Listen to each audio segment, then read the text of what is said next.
Wake of numerous corruption allegations against members of the African National Congress, President Cyril Ramaphosa says it's time the party admits that it's deeply implicated in South Africa's corruption problem. Ramaphosa has penned a 7-page letter to members of the governing party in which he defends the role he's played in the fight against malfeasance and the steps that need to be taken. Well, to unpack this, I'm joined now by political analyst Dr. Sam Koma. Sam, good afternoon to you and thank you for your time. Afternoon, Lindy. Thank you for having me. I mean, this letter with the first title, "Let this be a turning point in our fight against corruption." What do you make of this letter and what purpose does it serve? Yes, Lindy, it may seem to be a very profound letter to ever be written by a sitting ANC president. But basically, President Ramaphosa is the third ANC president to be vocal about corruption engulfing the party. The first was late President Mandela, who as early as 1996 called for the RDP of the soul, informed by the corruption scandals involving former liberators who are now in charge of the post-apartheid state. President Mbeki also in one occasion publicly lamented about the greed, terrorism and personal wealth accumulation facing the party and called for the building of a new ANC cadre in 2002. At its Polokwane conference in 2007, the ANC resolved on 5 priorities, one including fighting corruption. So it appears in a period of 13 years since the Polokwane conference, the party is still found wanting, and its track record of addressing corruption in a decisive way remains poor. In other words, the pre-COVID-19 era, the party was saddled with corrupt elements within its ranks. However, what is striking about the President Ramaphosa's letter is that COVID-19 corruption in South Africa has caught international media.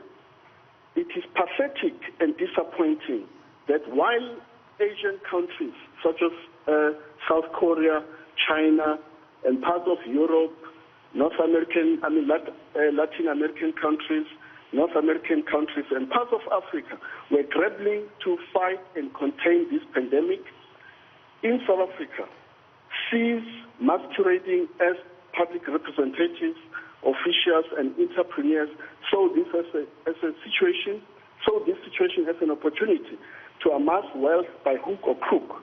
And that is the reason Dr. Tedros, the World Health Organization boss, is on record already, having said that the COVID-19 corruption in South Africa is tantamount to murder, since the frontline healthcare workers risk being exposed to shoddy and poor standards of provisioning of PPE by service providers.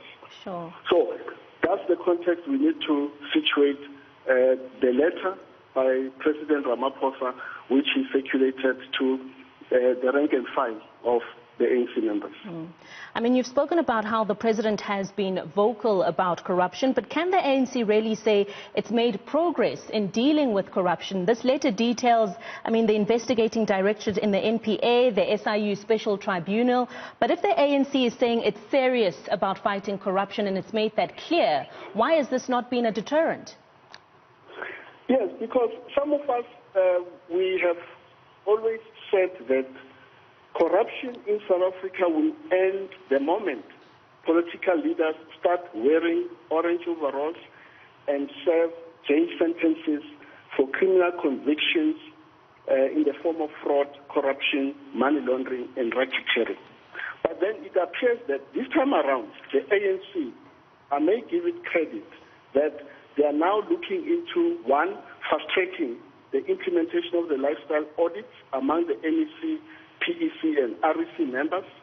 This has already taken place in government. If you look at the Eastern Cape provincial government, the Gauteng provincial government, KZN, and the Western Cape, and also they are intending to conduct an audit of business interest, allegations of corruption facing their members and also their leaders. But very important, they appear to be giving the Integrity Commission and the ANC Disciplinary Committee a crucial role in terms of unraveling and dealing with this issues.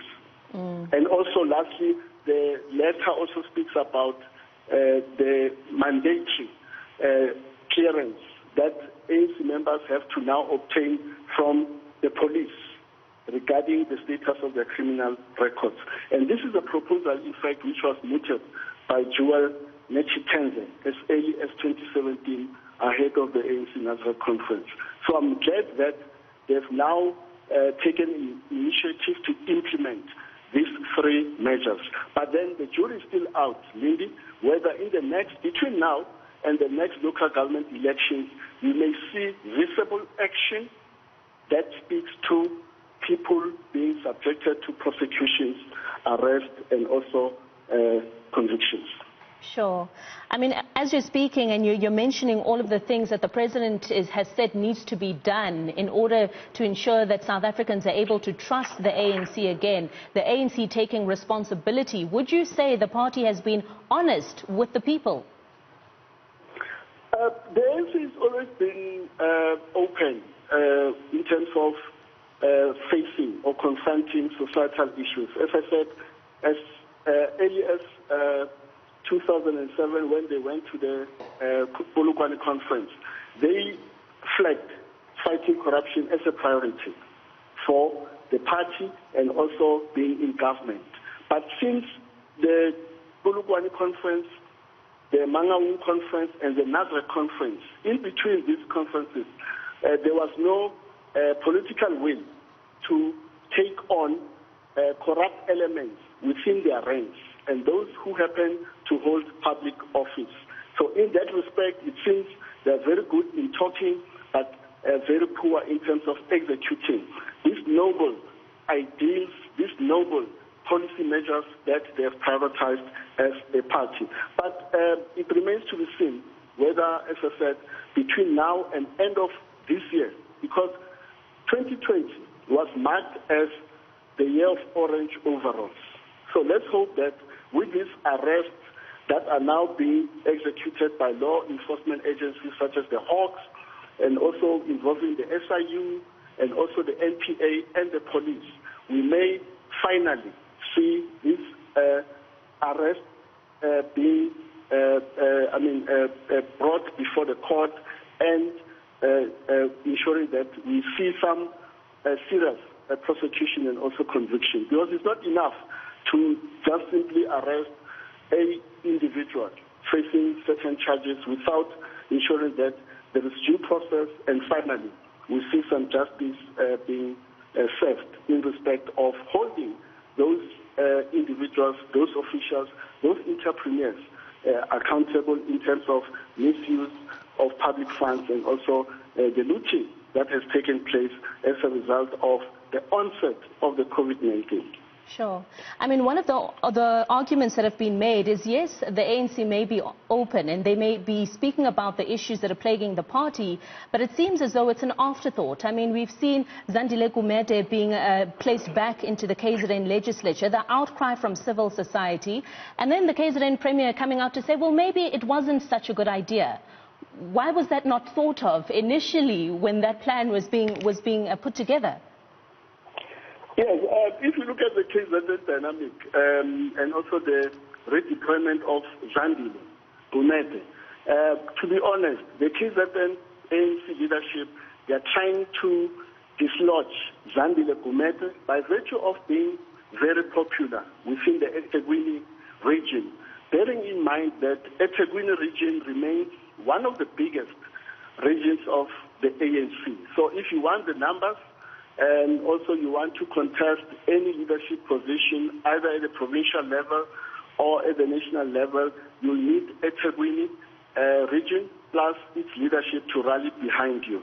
So the sense I'm getting is that by making this a flawed decision, which is devoid of consistency and also is devoid of the very same values of integrity and also anti-corruption that they are presenting to us. This may also backfire in the next local government election, because in the next local government election, which will take place next year, ordinary voters, ordinary members of the public will not be listening to these issues or slogans of Tumamina without seeing any visible action taken against those who are alleged to be corrupt, those who are alleged to have been involved in malfeasance and the looting of public funds without a proper accountability being meted against them. So that will still come back to haunt the KwaZulu-Natal ANC in respect to the decision that they've made by redeploying Zandile. But I may see the NEC in its next sitting, sometime next month, reversing the decision taken by the KZN ANC in respect to this particular matter. Dr. Kwama, the President wrapping off this letter was saying the ANC needs to be the solution. And the question is why? Why should South Africans be seeing the ANC as a solution? Is it not too far gone? Yes, very interesting and fun because the ANC always says to us, we are the leader of society. How can we be led by corrupt elements? That's what they are now trying to grapple with, but also they are trying to ensure that the message of renewal that they've presented to us since 2017 NASREC conference. And remember also the President got into the position of the presidency based on the ticket of renewal and anti-corruption and ensuring issues of integrity and all of that. So this now boils down to that particular aspect. To say, as the sitting president of the ANC, how are you going to make sure that you deal with this negative image that is plaguing the party and also this reputation which is associated with corruption and also issues of malfeasance? And it's good that in the letter it does clearly highlight that, to say the ANC now is accused number one, and accused number two is you and members or leaders of the ANC who are embroiled in these corruption scandals. But as I said, this COVID-19 corruption has unraveled the extent of the culture of impunity that has always been facing the public sector in the last 10 years and more than 10 years since the ANC got into power.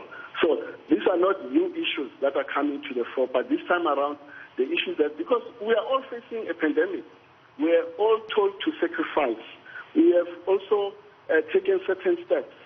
Ordinary members have contributed the little that they have in Solidarity Fund and other philanthropic initiatives and all of it. But day in and day out, you read in the news, it's one scandal on Limpopo sheds.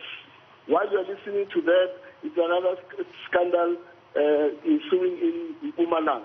You listen to that, it's Eastern Cape, it's Gauteng. So this is just too much for this particular administration led by President Ramaphosa to be seen now to be decisive in terms of tackling this evil and also immoral act called corruption.